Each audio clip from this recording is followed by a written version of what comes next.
Big pass mid night லைவ்ல FJ மற்றும் அமித் அப்படியே சேர்ந்து பார்வதியை எக்ஸ்போஸ் பண்ணும் தருணங்களை பார்க்க முடிஞ்சு. பார்வதி பேச்சு மூச்சு இல்லாமல் பேச முடியாமல் தவிக்கும் தருணங்களை பார்க்கும்போது நன்றாகவே இருந்தது. அப்படி என்ன ஆச்சு அப்படின்றத கொஞ்சம் டீட்டெயிலாக பார்த்துருவோம். சேனலுக்கு புதுசாக இருந்தீங்கன்னா சப்ஸ்கிரைபு மறக்காம லைக் பண்ணிருங்க கைஸ். இப்போ கண்டென்ட்டுக்குள்ளே போயிடலாம். ஸோ பார்வதி வந்து கிச்சன் ஏரியாவில் உட்காந்துட்டு இருக்காங்க. எஃப்ஜே மற்றும் அமித் அங்கே இருக்காங்க. ஓகே, ஸோ அமித் யாருக்காக ஜட்ஜ் பண்ண வந்தாரு? ஓ, எஃப்ஜேக்காக ஜட்ஜ் பண்ண வந்தாரா?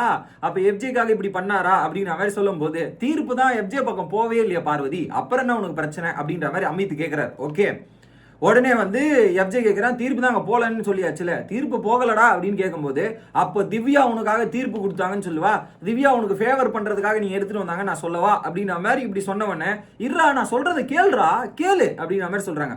எங்களோட விஷயம் என்னன்னா, லெட் சம்ஒன் டாக், அதை வந்து பேச விடணும் அப்படின்றதையும், இது வந்து ஒரு டாஸ்க்கு, தீர்ப்பு கிடைக்காத விஷயத்தெல்லாம் பேசலாம். எப்படி இது ஒரு டாஸ்க்கு, தீர்ப்பு கிடைக்காத விஷயத்தெல்லாம் பேசலாம் அப்படின்ற மாதிரி ரூல் புக்ல போட்டிருந்தது.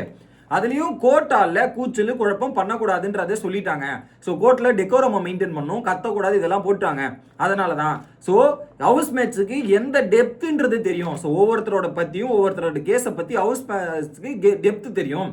ஸோ அந்த கேசஸ் வந்து அவங்களுக்கு ஒரு எதிர்பார்ப்பு கொடுக்கும்ல. எப்படின்னா எதிர்பார்ப்பு கொடுக்குமா, பார்வதி கேஸ்னா ஒரு எதிர்பார்ப்பு, எஃப்ஜேவோட கேஸ்னா எதிர்பார்ப்பு கொடுக்கும். அதனால தான் அப்படின்றத சொல்றாங்க. ஓகே, ஸோ ஃபீலிங்ஸை உடனே எஃப்ஜே கேட்குறான். ஸோ ஃபீலிங்ஸை அவர் ஹர்ட் ஆகுறது எப்படி, நீ ஃபீலிங்ஸை வச்சு அவர் ஹர்ட் பண்ணிட்ட, இல்லை குறிப்பாக எனக்கு விருப்பம் இல்லைன்னு சொல்லிட்டாரு. ஸோ அமித்துக்கு அந்த கேஸில் விருப்பம் இல்லைன்னு சொல்லிட்டாரு, அவருக்கு ஹர்ட் ஆகுதுன்னு சொல்லிட்டாரு. ஆனால் சாரி கேட்டு நான் முடிச்சிட்டேன், அந்த ஒரு விஷயத்தில் சாரி கேட்டு கூட நான் முடிச்சிட்டேன்.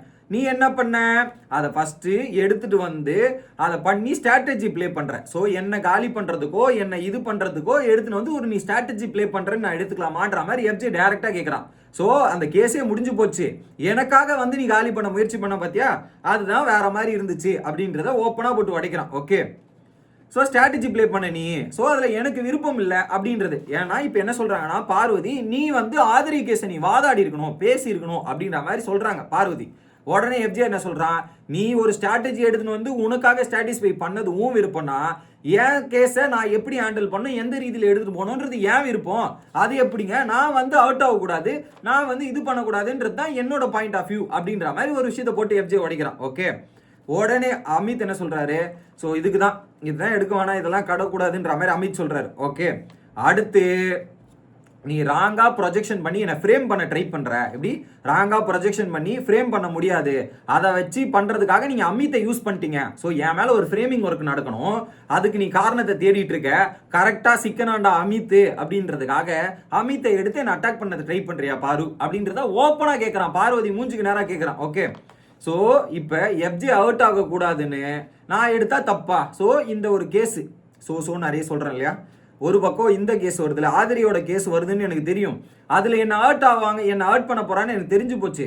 அதனால வந்து நான் வந்து என்ன சேஃப் கார்டு பண்ணிக்கிட்டேன், உனக்கு வந்தா ரத்தம் எனக்கு வந்தா தக்காளி சட்னியா பாரு அப்படின்ற மாதிரி முடிச்சு விட்டாப்புல. நீ ஆர்கியூ பண்ணணும்னு நினைக்கிற, அது உன்னோட ஸ்டைலு, என் கேஸை நான் ஆர்கியூ பண்ண விரும்பல, அது என்னோட ஸ்டைலு, அப்புறம் என்ன உனக்கு அப்படின்ற மாதிரி ஓப்பனா கேட்டு முடிச்சிட்டான்.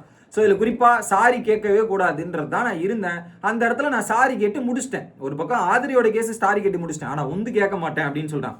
ஸோ நடந்து போனேன்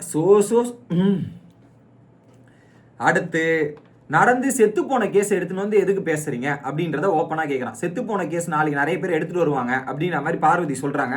ஆக்சுவலி ஒரு தீர்ப்பு கொடுத்த கேஸையும் இதையுமே எடுத்துட்டு வந்து கொடுக்க கூடாது. தீர்ப்பு இல்லாத வர கேஸை கொடுத்தாதான் இன்ட்ரெஸ்டிங். நான் அதை சொன்னேன், பார்வதிக்கு ஆல்ரெடி தீர்ப்பு கொடுத்த கேஸ் எல்லாம் எடுத்துட்டு வந்துட்டு இருக்காங்கன்ட்டு.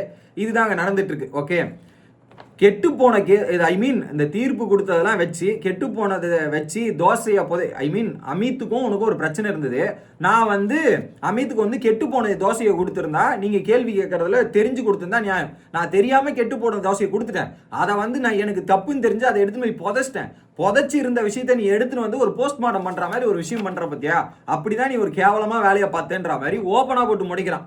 உடனே பார்வதி எனக்கு ஹர்ட் ஆயிடுச்சுடா, சாரி கேளுன்ற மாதிரி. நான் சாரிலாம் கேட்க முடியாது பாரு, அது உன் ஈகோ, அதுக்கெல்லாம் வந்து நான் பேசி சாரி கேட்க முடியாது. ஜாலியாக பேசி ஆல்ரெடி சாரி கேட்டேன், ஜென்யூனா சாரி கேட்டேன், இப்போ என்ன வந்து கேட்கணும், கேட்கலாம் முடியாது உங்ககிட்ட அப்படின்றதையும் ஓப்பனாக முடிக்கிறான். ஓகே, நீ அப்போ அந்த சாரி கேட்கணும்னா அந்த அப்பயே சொல்லியிருக்கணும், அப்போல்லாம் சொல்ல முடியாது. டாஸ்க் வரும்னு தெரிஞ்சு நீ கில்ட்டியாக நடந்ததுன்ற மாதிரி எடுத்துன்னு வந்து பேசுறியா, உனக்கு ஒரு லைம் லைட் தேரணும், அந்த லைம் லைட்டில் நான் ஸ்கோர் பண்ண ஏதாவது பண்ணணுன்றதுக்காக இது அமித்தை பலிகடியா பயன்படுத்தி நீ இப்படி பண்ணிட்ட, அமித்தை பலியாடா யூஸ் பண்ணிட்டேன்ற மாதிரி போட்டு உடைக்கிறாங்க.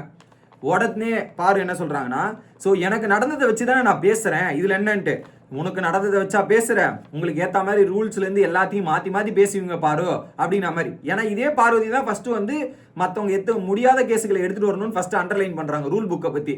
இந்த இடத்துல முஞ்சு போன கேஸ் எடுத்துட்டு வந்து பேசுறது யாரு? பார்வதி தானே அப்படின்ற மாதிரி தான் நமக்கு இருந்துச்சு. ஓகே, அப்புறம் ஒவ்வொரு சுச்சுவேஷன் வரும்டா, அந்த சுச்சுவேஷனுக்கு ஏற்ற மாதிரி நான் எடுத்துக்கிட்டு மாற்றிக்கிட்டு அப்படியே கற்றுக்கிட்டு கேமை நகர்த்துட்டு போகல அப்படின்றத நான் எடுத்துகிட்டு போவேன்ல அப்படின்ற மாதிரி சொன்னாங்க. இல்லை பாரு, நீங்கள் இப்போ பார்த்தீங்களா நடுவில் பார்வதியை பேச விடலன்னு கம்ப்ளைண்ட் வரும். பாரு, பேச விடவில்லை அப்படின்ற ஆளுகிட்ட பேசி தான் நம்ம சாதிக்க முடியும். உங்கள் பொருளையே எடுத்து உங்களை போகிறது எவ்வளோ பெரிய கெத்து இருக்குது தெரியுமா? அதனால தான் உங்ககிட்ட இருந்து கற்றுக்கிட்டு பேசாமல் விட்டா உனக்கு எவ்வளோ வழி தெரியுன்றதை நான் ப்ரூவ் பண்ணுறேன் பாரு அப்படின்ற மாதிரி பாரு அடிக்கிறான். ஸோ நீ எத்தனை வாட்டி கத்தி எங்களை பேச விடாமல் பண்ணியிருக்க, அப்போ அடுத்தனோட வழி என்னன்னு உனக்கு தெரிஞ்சிருக்கா, இப்போ அந்த வழியை வாங்கிக்கோன்ற மாதிரி போடுறான்.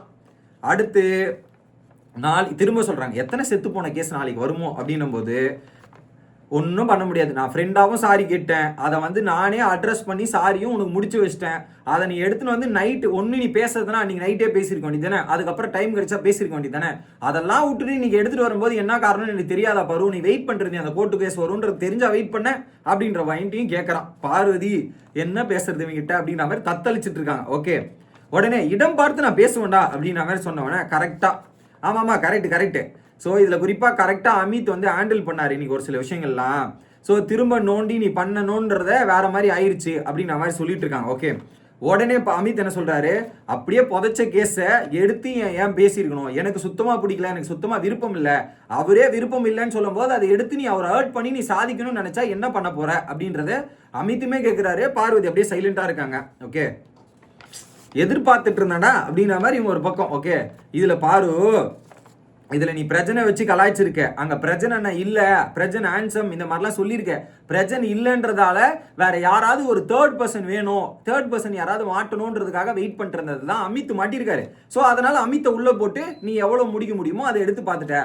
ஸோ உன்னை பொறுத்தவரை நியாயமா உனக்கு ஒரு நீயா வந்து பேச மாட்டேன், நீயா வந்து சொல்ல மாட்டேன், எவனா தேர்ட் பர்சன் மாட்டினானா அவனை வச்சு சாட்சி பண்ணலாம், அதை வச்சு என்னை ஃப்ரேம் பண்ணலாம் நினைக்கிறியா பாரு, ஒன்றுமே பண்ண முடியாது பாரு, நீ யாருன்றது எனக்கு தெரியும் பாருன்ற மாதிரி முடிச்சு விட்றான்.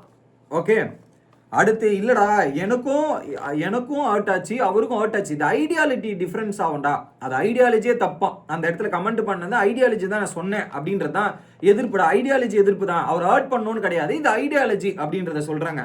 என்னது உன் ஐடியாலஜி என்ன தெரியும், எஃப்ஜேவை எப்படி ஃப்ரேம் பண்றது, எப்படி அவனை மாட்ட வைக்கிறதுன்றது தானே நீ பார்க்கற, எனக்கு தெரியும் பாருன்ற மாதிரி சொல்றான்.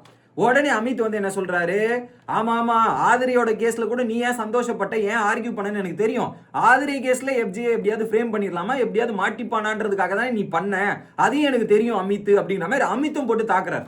ஸோ ஆதிரி கேஸ்ல நீ சப்போர்ட் பண்ணதும் எஃப்ஜேக்காக தான் அப்படின்றத சொன்னவனே பார்வதி, சூப்பர், அப்போ நீ ஃபேவர் பண்ணியிருக்கிற அமித், நீ ஃபேவர் பண்ணியிருக்கிற, அப்போ அவனுக்கு சப்போர்ட்டா இருந்து ஜட்ஜா ஒரு தீர்ப்பு கொடுத்துருக்க, என்ன இது அப்படின்ற மாதிரி அமித்தை போட்டு இவங்க பேசுறாங்களாம். ஓகே, உடனே அமித் பாயிண்ட் இல்லைனா அடுத்து மேலே இப்படி வந்து அட்டாக் பண்ணுறது உருட்டுறதுன்னு உருட்டாத பாரு, நீ தான் அப்பட்டமா மாட்டிக்கிட்டே பாயிண்ட் இல்லாமல் இருந்துட்டுல, அப்புறம் நான் வந்து இங்கே பேசுகிறேன், கிளம்புன்ற மாதிரி செஞ்சு விட்டு ஒரு பக்கம் போயிட்டாங்க. ஓகே, அதுக்கப்புறம் லவ்ன்ற ஐடியாலஜி எடுத்துன்னு வந்ததே தப்புடா அப்படின்ற மாதிரி சொல்றாங்க.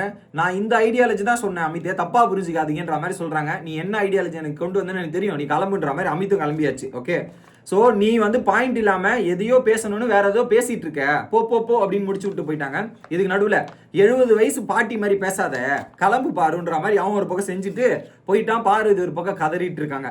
உள்ள போயிட்டு இந்த ஒரு சீனையும் இந்த ஒரு சினாரியோவும் அங்க உட்காந்து எக்ஸ்பிளைன் பண்ணிட்டு இருக்கான் எஃப்ஜே, அந்த கனியன் கோ இவங்க கிட்டலாம். பார்வதி நான் எவன்டா எதுக்குடா இந்த கேஸை போட்டோன்ற மாதிரி ஃபீல் பண்ணுவாங்க போல, ஒரே ஒரு கேஸை போட்டு பார்வதி மொத்தம் முடிச்சு விட்டாப்பல. இதுல பார்வதி சாரி கேட்கணும்னு கேட்டாங்களே, ஆல்ரெடி அவன் சாரி கேட்டான், திரும்ப சாரி கேட்கணும், எல்லாரும் ஈகோ சாட்டிஸ்ஃபை பண்ணணுன்றதான் பார்வதியோட முயற்சி.